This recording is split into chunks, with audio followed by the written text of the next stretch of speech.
इंसान के मरने के बाद जब उसे दफना दिया जाता है तो उसके एक दिन के बाद यानी 24 घंटों के बाद उस मुर्दे की आंतों में एक ऐसे कीड़ों का गिरोह जन्म लेता है।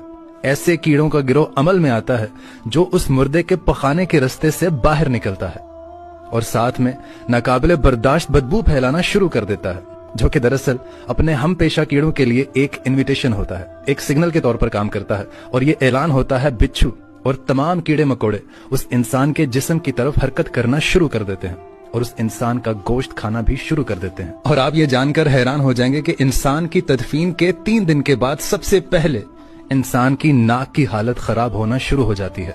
6 दिन के बाद इंसान के नाखून गिरना शुरू हो जाते हैं और 9 दिन के बाद इंसान के बाल भी गिरना शुरू हो जाते हैं और 9 दिनों के बाद इंसान के जिस्म पर एक भी बाल मौजूद नहीं रहता और साथ साथ इंसान का पेट भी फूलना शुरू कर देता है और 17 दिन के बाद पेट फट जाता है।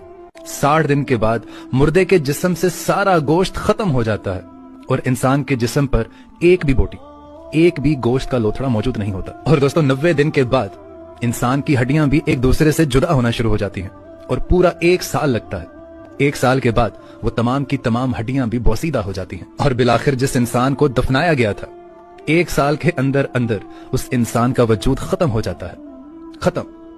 अब मुझे यह बताएं कि अगर 1 साल में हमारा वजूद ही खत्म हो जाता है तो मेरे दोस्तों ये गरूर, ये तकब्बुर, ये हिर्स, ये लालच, ये घमंड, ये दुश्मनी, ये हसद, ये बुग़्ज़, ये जहां की इज्जत, वकार, नाम, पेशा किसके लिए? जिसके लिए हम सारी जिंदगी भागते रहते हैं, ना हलाल की तमीज की, ना हराम की तमीज की।